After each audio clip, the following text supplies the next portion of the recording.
For the next problem, we are going to talk about identifying intercepted arcs. Now, based on our definition, the intercepted arc is the arc whose endpoints are on the sides of the inscribed angle.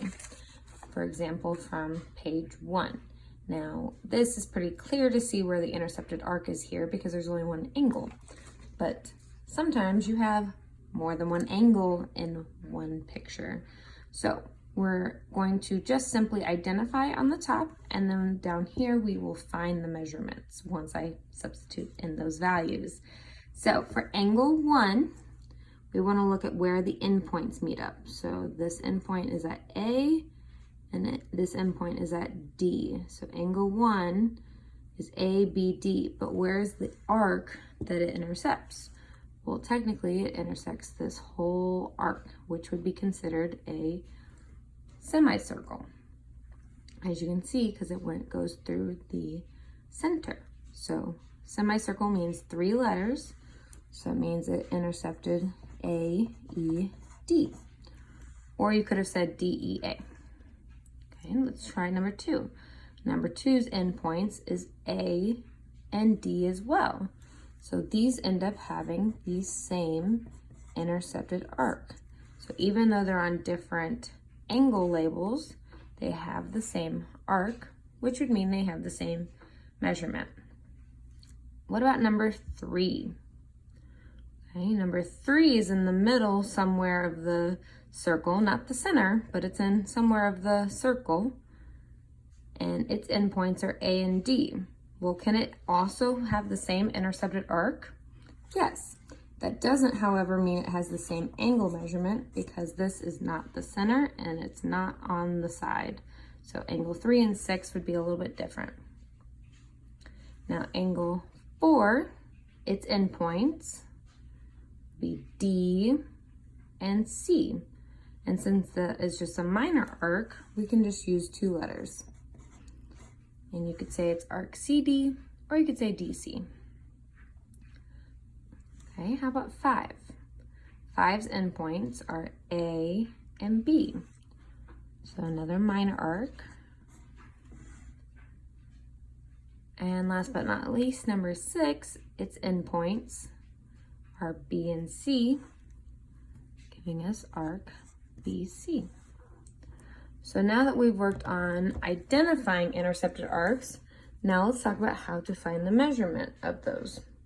So the information that you need to have still, make sure that's the center. This measurement is 32 degrees, and this measurement is 25 degrees. So there are certain things you have to find first for some of the problems, but we can go ahead and solve as much as we can. So angle A would technically be first, and its endpoints are X and Z. So it completes this whole arc. Now remember, if it goes through the center, this is considered a diameter. Sorry, I almost said diagram. A diameter. So therefore it is a semicircle, and a semicircle has a measurement of 180. And based on our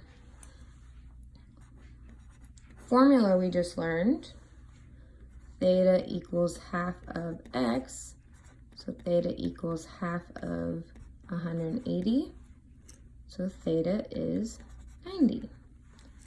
So angle A is 90 degrees. How about angle B? Well, angle B also has the same measurements, just like we talked up here. Even though they're in different spots, they can have the same measurements. So the same would be true for B. Half of x, it's still 180 degrees, so therefore this one is also 90 degrees.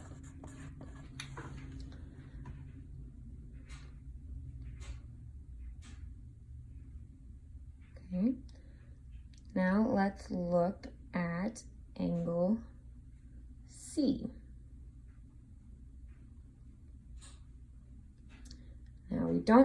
angle C's endpoints are Y and W, but I don't know anything else in order to solve it yet.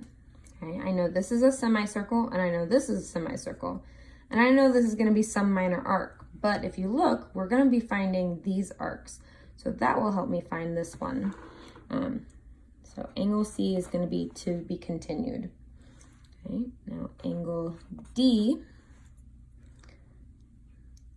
Okay, angle D is right here. And unfortunately, I also still can't find anything about angle D because I need to know what X and Y is doing. Okay, so again, to be continued. Okay, let's look at the arcs. X, Y. Okay.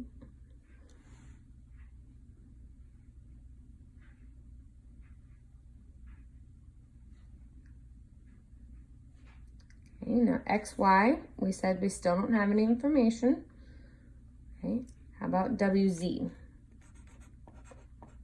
Okay, WZ, we have some information. We have this 25 degrees.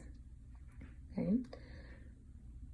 Based on this degree, we know we can use the formula that X equals twice theta. Okay, because it is an inscribed angle. So X equals 2 times 25. So X equals 50 degrees. So this is 50 degrees. Okay, I'm going to go ahead and label that. Okay, now earlier we misspoke. For angle C, we actually do know some information. However, we don't know anything about this arc, but we do know this angle. And this arc is the intercepted arc of this inscribed angle. So to find angle C, we could actually find YW.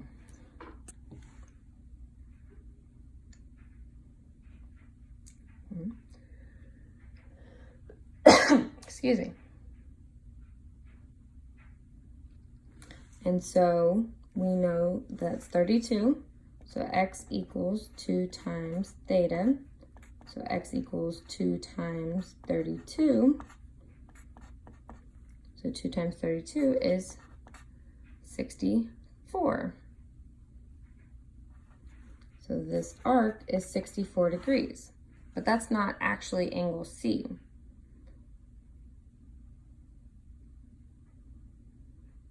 So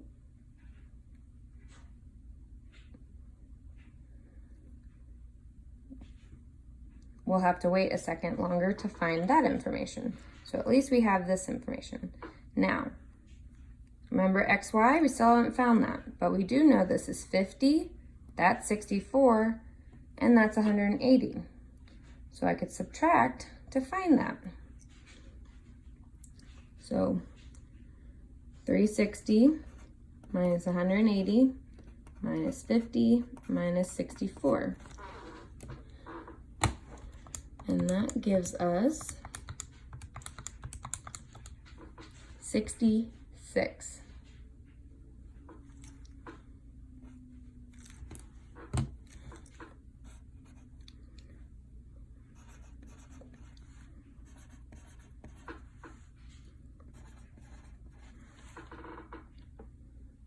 Okay, good. We're almost there. Okay, now that I know this is 66, I can find D. Okay, so I know that theta equals half of X. So theta equals half of 66. So theta equals 33 degrees.